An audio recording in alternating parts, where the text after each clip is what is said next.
காலையும் மாலையும் அல்லேலூயா. கிறிஸ்துவுக்குள் பிரியமானவர்களே, உங்கள் யாவருக்கும் மீட்பெரும் இரட்சகருமாகிய இயேசு கிறிஸ்துவின் இனிதான நாமத்தினாலே உங்கள் அனைவருக்கும் என் அன்பின் வாழ்த்துக்களை தெரிவித்துக் கொள்கிறேன். அருமையான இந்த காலை பொழுதில் சமயத்திற்கேற்ற வார்த்தை என்கிற நிகழ்ச்சியின் மூலமாக கர்த்தருடைய வார்த்தைகளை பகிர்ந்து கொள்வதில் மிகுந்த சந்தோஷப்படுகிறேன். இந்த நாள் உங்களுக்கு மிகுந்த ஆசீர்வாதமாக இருக்கும்படி உங்களை மனதார வாழ்த்துகிறேன். கர்த்தர் மகிமைப்படுவாராக. கர்த்தருக்கு ஸ்தோத்திரம். இந்த நாளிலும் கூட உங்களுக்காக ஒரு வேத வசனத்தை வாசித்து உங்களுக்காக ஜெபிக்க விரும்புகிறேன். என்னோடு கூட வேதத்தை திருப்பிக் கொள்ளுங்கள். யூதாவின் நிருபம் 1 அதிகாரம் அதனுடைய 11, 12, 13 ஆகிய வேத வசனங்களை நாம் இப்போது வாசிப்போம். இவர்களுக்கு ஐயோ, இவர்கள் காயினுடைய வழியிலே நடந்து பிழையாம் கூலிக்காக செய்த வஞ்சகத்திலே விரைந்தோடி கோரா எதிர்த்து பேசின பாவத்திற்குள்ளாகி கெட்டுப்போனார்கள். இவர்கள் உங்கள் அன்பின் விருந்துகளில் கரைகளாயிருந்து பயமின்றி கூட விருந்துண்டு தங்களை தாங்களே மேய்த்து கொள்கிறார்கள். இவர்கள் காற்றுகளால் அடியுண்டோடுகிற தண்ணீரற்ற மேகங்களும் இலை உதிர்ந்து கனியற்று இரண்டாந்தர செத்து வேறற்று போன மரங்களும் தங்கள் அவமானங்களை நுரைத்தள்ளுகிற அமிலியான கடல் அலைகளும் மார்க்கந்தப்பி அலைகிற நட்சத்திரங்களுமாயிருக்கிறார்கள். இவர்களுக்காக என்றென்றைக்கும் காரிருளே வைக்கப்பட்டிருக்கிறது. கர்த்தருக்கு ஸ்தோத்திரம். எனக்கு அன்பான தேவ ஜனமே, அருமையான இந்த காலை பொழுதுல சமயத்திற்கேற்ற வார்த்தை என்கிற நிகழ்ச்சியில் கிறிஸ்துவம் ஒரு நீதியின் மார்க்கம் என்கிற தலைப்பில் கர்த்தருடைய வார்த்தைகளை நாம் சிந்திக்க போகிறோம். ஆண்டவர் நமக்கு உதவி செய்வாராக. யூதாவின் நிருபத்தில் ஒரே ஒரு அதிகாரம் மாத்திரம்தான் உண்டு. இந்த யூதாவின் நிருபத்தில் கள்ள தீர்க்கதரிசிகளை குறித்தும் கள்ள போதகர்களை குறித்தும் அவர்களை பின்பற்றுகிற ஜனங்களை குறித்தும் எச்சரிக்கையாக சில வார்த்தைகள் எழுதப்பட்டிருக்கிறது. அப்போ யாரெல்லாம் கள்ள தீர்க்கதரிசிகளாய் இருக்கிறார்களோ, கள்ள ஊழியர்களாய் இருக்கிறார்களோ, கள்ள போதகர்களாய் இருக்கிறார்களோ, அவர்களை பின்பற்றுகிற ஜனங்களாய் இருக்கிறார்களோ, அவர்களுக்கு வேதத்தில் ஒரு எச்சரிக்கை கொடுக்கப்படுகிறது. இவர்கள் காயினுடைய வழியிலே நடக்கிறவர்கள், பிழையாமினுடைய கூலியை விரும்புகிறவர்கள், கோரா எதிர்த்து பேசின பாவத்தை செய்கிறவர்கள் அப்படின்னு சொல்லப்பட்டுட்டு அங்கே தேவ மனிதனாகிய அந்த யூதா இந்த கள்ள தீர்க்கதரிசிகளையும் கள்ள போதகர்களையும் அவர்களை பின்பற்றுகிற ஜனங்களையும் இயற்கையோடு கூட ஒரு 4 காரியங்களை ஒப்பிட்டு பேசுகிறார். 1 அதிகாரம் 12 தண்ணீரற்ற மேகங்களுக்கு ஒப்பிடுகிறார். கள்ள தீர்க்கதரிசிகளை கள்ள போதகர்களை அவர்களை பின்பற்றி வருகிற ஜனங்களை தண்ணீரற்ற மேகத்திற்கு ஒப்பிட்டு பேசுகிறார். 2வது, செத்து வேரற்று போன ஒரு மரம், வேரோடு அந்த மரம் செத்து போனதாக இருக்கிறது. 3வதாக அவமானங்களை நுரைத்தள்ளுகிற கடல் அலைக்கு ஒப்பாயிருக்கிறது. 4வது, மார்க்கந்தப்பி அலைகிற நட்சத்திரத்திற்கு ஒப்பிடப்படுகிறது.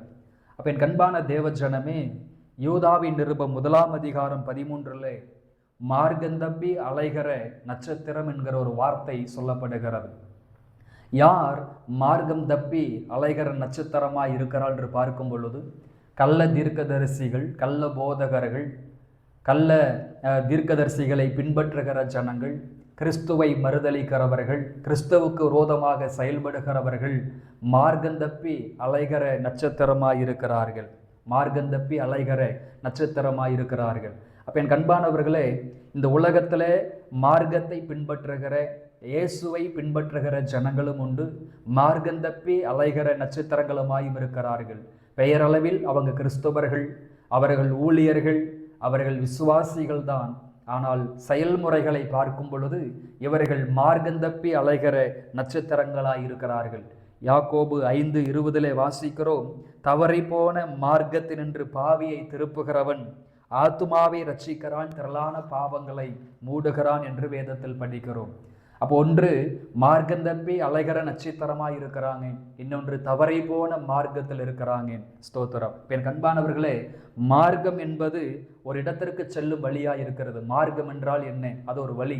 கிறிஸ்துவம் என்பது மதம் அல்ல, அது ஒரு மார்க்கம். அப்போ கிறிஸ்துவம் என்பது ஒரு மதம் அல்ல, அது ஒரு மார்க்கம். மார்க்கம் என்றால் ஒரு வழி, அது ஒரு பாதையாக இருக்கிறது. கிறிஸ்துவம் என்பது நித்தியத்திற்கு செல்லுகிற ஒரு வழியாக இருக்கிறது. மோட்சத்திற்கு செல்லுகிற ஒரு வழியாக இருக்கிறது. பரலோகத்திற்கு செல்லுகிற ஒரு வழியாக இருக்கிறது.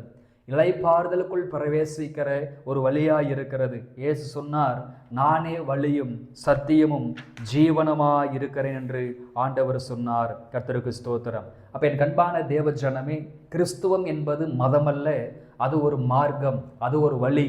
அந்த வழியிலே சரியாக பயணிப்போமானால் நித்தியத்திற்கு, மோட்சத்திற்கு, இளைப்பாறுதலுக்குள் பிரவேசிப்பதற்கு அது உதவியாக இருக்கும். யூதா எச்சரித்தது போல கள்ள தீர்க்கதரிசிகளை பின்பற்றி, கள்ள போதகர்களை பின்பற்றி, கள்ள தீர்க்க தரிசனங்களை பின்பற்றி ஒருபோதும் இடறி போகிற, மார்க்கம் தப்பி அலைகிற ஒரு நட்சத்திரமாக நாம் இராதபடி ஸ்தோத்திரம். கிறிஸ்துவம் என்பது ஒரு நீதியின் மார்க்கமாக இருக்கிறது. அந்த மார்க்கத்திலே நாம் நடக்க வேண்டும் என்று வேதம் வலியுறுத்துகிறது. கர்த்தருக்கு ஸ்தோத்திரம். என் கண்பான தேவ ஜனமே, 2 பேதுரு 2ஆம் அதிகாரத்திற்கு நாம் வருகிற பொழுது, 2 பேதுரு 2ஆம் அதிகாரத்திற்கு வருகிற பொழுது 2ஆம் அதிகாரம் 21வது வசனம் சொல்லுகிறது, அவர்கள் நீதியின் மார்க்கத்தை அறிந்த பின்பு தங்களுக்கு ஒப்புவிக்கப்பட்ட பரிசுத்த கற்பனையை விட்டு விலகுவதை பார்க்கிலும் அதை அறியாதிருந்தார்களானால் அவர்களுக்கு நலமாயிருக்கும். கர்த்தருக்கு ஸ்தோத்திரம். அப்போ ஆண்டவராகிய இயேசு கிறிஸ்துவோடு 3 ஆண்டுகள் ஊழியம் செய்த பேதுரு, ஆண்டவருடைய நேரடி சீசனாக இருக்கக்கூடிய பேதுரு, இந்த கிறிஸ்துவ மார்க்கத்தை அவர் எப்படி அறிமுகப்படுத்துகிறார் என்று பார்க்கும் பொழுது ஒரு நீதியின் மார்க்கம். அன்பானவர்களே, கிறிஸ்துவம் என்பது ஒரு நீதியின் மார்க்கமாய் இருக்கிறது. அது நீதியின் மார்க்கமாய் இருக்கிறது. பரலோகத்திற்கு செல்லும்படியான, நித்தியத்தை சுதந்திரிக்கும்படியான, பாவங்கள் மன்னிக்கப்படுவதற்கு, அக்கிரமங்கள் மன்னிக்கப்படுவதற்கு, பரலோகத்திற்குள் பிரவேசிப்பதற்கு அது ஒரு நீதியின் மார்க்கமாய் இருக்கிறது. அந்த நீதியின் மார்க்கத்தை அறிந்த பிற்பாடு கிறிஸ்துவை மறுதலிப்பது, சத்தியத்தை மறுதலிப்பது, பின்வாங்கி போவது நமக்கு மிகப்பெரிய கேட்டை கொண்டு வரும். அது மிகப்பெரிய கேடுகளை கொண்டு வரும். நாய் தன் கக்கினதை தின்னும் என்று வேதத்தில் வாசிக்கிறோம். இந்த நீதியின் மார்க்கத்தை அறிந்த பிற்பாடும் நம் கிறிஸ்துவை மறுதலிப்போமானால், பரிசுத்த வசனத்தை மறுதலிப்போமானால், விசுவாசத்தை மறுதலிப்போமானால் நிச்சயமாகவே நம் பரலோகத்துக்குள் பிரவேசிப்பது கூடாத காரியமாக மாறி போகும். அப்ப கிறிஸ்துவம் என்பது நீதியின் மார்க்கமாக இருக்கிறது. ஏன் கிறிஸ்துவம் ஒரு நீதியின் மார்க்கமாக பார்க்கப்படுகிறது என்று பார்க்கும் பொழுது, உபாகமம் 32ஆம் அதிகாரத்திற்கு வருகிற பொழுது, உபாகமம் 32ஆம் அதிகாரத்தில் அதனுடைய 4வது வசனம் இவ்விதமாய் சொல்லுகிறது, அவர் கண்மலை, அவர் கிரியை உத்தமமானது, அவர் வழிகளெல்லாம் நியாயம், அவர் நியாய கேடில்லாத சத்தியமுள்ள தேவன், அவர் நீதியும் செம்மையுமானவர். கர்த்தருக்கு ஸ்தோத்திரம். அப்ப என் கண்பானவரே, பேதுரு சொல்லுகிறார், கிறிஸ்துவம் என்பது ஒரு நீதியின் மார்க்கம். அந்த நீதியின் மார்க்கத்தை அறிந்த பிற்பாடு அவரை மறுதலிக்க கூடாது, அவரை பின்வாங்க கூடாது. அந்த நீதியின் மார்க்கத்திலே பயணிக்க வேண்டும். விசுவாசத்தை துவக்கினவரும் முடித்தவருமாகிய இயேசுவை நோக்கி பயணிக்க வேண்டும் என்று பேதுரு சொல்லுகிறார். அப்ப ஏன் கிறிஸ்துவம் நீதியின் மார்க்கம் என்று பார்க்கும் பொழுது, உபாகமம் 32ஆம் அதிகாரம் 4வது வசனம் சொல்லுகிறது, அவர் நீதியுள்ள தேவனாயிருக்கிறார். ஏன் கிறிஸ்துவம் ஒரு நீதியின் மார்க்கம் என்று சொன்னால், பிதாவாகிய தேவன், நாம் ஆராதிக்கிற தேவன், நாம் தொழுது கொள்ளுகிற தேவன் நீதியுள்ள தேவனாயிருக்கிறார். நீதியுள்ள தேவனாயிருக்கிறார். நீதியை விரும்புகிற தேவனாயிருக்கிறார். நீதியை நடப்பிக்கிற தேவனாயிருக்கிறார். அவர் நீதி செய்வது போல நாமும் நீதி செய்ய வேண்டும் என்று தேவன் விரும்புகிறார். கர்த்தருக்கு ஸ்தோத்திரம். அப்ப தேவன் நீதியுள்ளவராயிருக்கிறார் என்று வேதத்தில் வாசிக்கிறோம். தேவனுடைய ராஜ்யம் புசிப்பும் குடிப்பும் அல்ல, அது தேவனுடைய நீதியும் சந்தோஷமாய் இருக்கிறது. அப்ப தேவன் நீதியுள்ளவர். பரலோகம் என்பது நீதி உள்ளவர்கள் வாழ்கிற ஒரு இடமாய் இருக்கிறது. அந்த பரலோகத்திற்கு நாம் செல்ல வேண்டுமானால், இந்த மோட்சத்திற்கு நாம் செல்ல வேண்டுமானால் இந்த நீதியின் மார்க்கத்திலே செல்ல வேண்டும். காரணம், நம்மை அழைத்த தேவன் நீதி உள்ளவராயிருக்கிறார். வெளிப்படுத்தல் 16:5 சொல்லுகிறது, நியாயம் தீர்க்க அவர் நீதி உள்ளவராயிருக்கிறார். 1 யோவான் 5:17 சொல்லுகிறது, அநீதி எல்லாம் பாவம்தான் என்று வேதத்தில் வாசிக்கிறோம். அநீதி எல்லாமே பாவம்தான் என்று வேதத்தில் வாசிக்கிறோம். 1 யோவான் 3:7 நீதியுள்ளவன் அவரை போல நீதியுள்ளவனாக மாறுவான் என்று படிக்கிறோம். அப்போ நீதியுள்ளவன் அவரை போலவே நீதியுள்ள மாற வேண்டும். வெளிப்படுத்தல் 22:11 வாசிக்கிறோம், நீதி செய்கிறவன் இன்னும் நீதி செய்யட்டும், பாவம் செய்கிறவன் இன்னும் பாவம் செய்யட்டும், பரிசுத்தமாக வாழ்கிறவன் இன்னும் பரிசுத்தமாக வாழட்டும் என்று படிக்கிறோம். என் கண்பானவர்களே, ஆண்டவராகிய இயேசு கிறிஸ்து சீக்கிரமாக வரப்போகிறார். அவர் சீக்கிரமாக வரப்போகிறார். நாம் நீதி செய்ய வேண்டும். காரணம், கிறிஸ்துவம் என்பது நீதியின் மார்க்கமாய் இருக்கிறது. நம்மை அழைத்த தேவனும் நீதியுள்ள தேவனாய் இருக்கிறபடியால் நீதியுள்ள ஒரு வாழ்க்கையை தேவன் நம்மிடத்தில் எதிர்பார்க்கிறார்.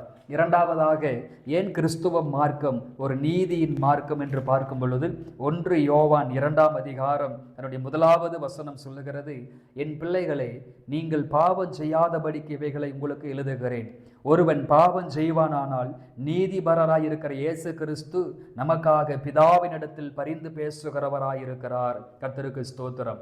இரண்டாவதாக, ஏன் கிறிஸ்துவம் ஒரு நீதியின் மார்க்கம் என்று சொன்னால், நமக்காக பரிந்து பேசுகிற நீதிபரராகிய இயேசு கிறிஸ்து நீதியுள்ளவராயிருக்கிறார்.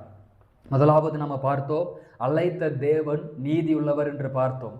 இரண்டாவதாக, நமக்காக பிதாவின் வலது பரிசுத்திலே பரிந்து பேசுகிற இயேசு கிறிஸ்து, நமக்காக அடிக்கப்பட்ட, நமக்காக காயப்பட்ட, நமக்காக மரித்த, நமக்காக உயிர்த்தெழுந்த, நம்மை சந்திப்பதற்காக மீண்டும் வரப்போகிற இயேசு கிறிஸ்து எப்படிப்பட்டவர் என்று பார்க்கும் பொழுது, பிதாவின் வலது பரிசுத்திலே பரிந்து பேசுகிற இயேசு கிறிஸ்து எப்படிப்பட்டவர் என்று பார்க்கும் பொழுது, அவர் நீதிபரராயிருக்கிறார். இயேசு கிறிஸ்து நீதியுள்ளவராயிருக்கிறார். உலகத்தின் அதிபதி என்னிடத்தில் வருகிறான், அவனுக்கு என்னிடத்தில் ஒன்றுமில்லை என்று சொல்லி அவர் நீதியுள்ள ஒரு வாழ்க்கை வாழ்ந்தார்.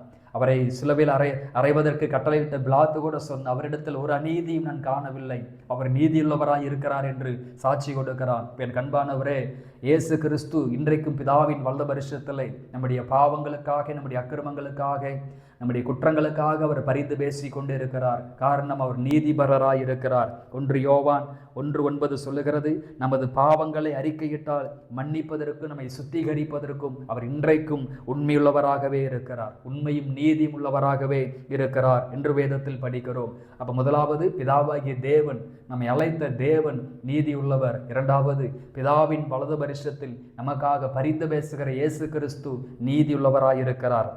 மூன்றாவதாக, 1 பேதுரு 3ஆம் அதிகாரம் 8வது வசனத்தை படிக்கும் பொழுது, ஸ்தோத்திரம், 1 பேதுரு 3ஆம் அதிகாரத்தில் 18வது வாக்கியத்தை வாசிக்கும் பொழுது அங்கே வேதம் இவ்விதமாய் சொல்லுகிறது, ஏனெனில் கிறிஸ்துவும் நம்மை தேவனிடத்தில் சேர்க்கும்படி அநீதி உள்ளவர்களுக்கு பதிலாக நீதியுள்ளவராய் பாவங்களின் நிமித்தம் ஒரு தரம் பாடுபட்டார்.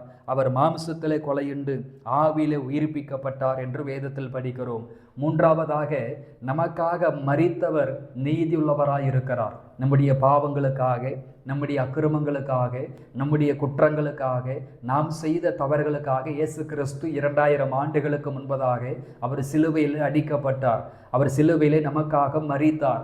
அந்த மரித்த இயேசு கிறிஸ்து எப்படிப்பட்டவர்னா, வேதம் சொல்லுகிறது, நீதி உள்ளவராய் பாவங்களின் நிமித்தம் ஒரு தரம் பாடுபட்டார். அவர் மாம்சத்திலே கொலையுண்டு ஆவியிலே உயிர்ப்பிக்கப்பட்டார் என்று நம்ம வேதத்திலே படிக்கிறோம். அப்ப 1 பேதுரு 2:24 சொல்லுகிறது, நமது பாவங்களை சிலுவையிலே சுமந்தார் என்று படிக்கிறோம்.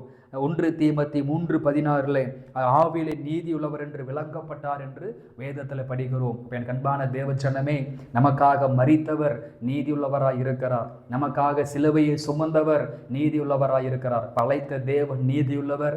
பரிந்து பேசுகிற இயேசு கிறிஸ்து நீதிபரராய் இருக்கிறார். நமக்காக மரித்த இயேசு இன்றைக்கும் நீதியுள்ளவராய் இருக்கிறார். அப்ப இயேசு கிறிஸ்துவை ஏற்றுக்கொண்டே ஒவ்வொரு தேவனுடைய பிள்ளைகளும் கர்த்தருடைய நீதி செய்வதற்கு பழக வேண்டும். எது தேவனுடைய நீதி?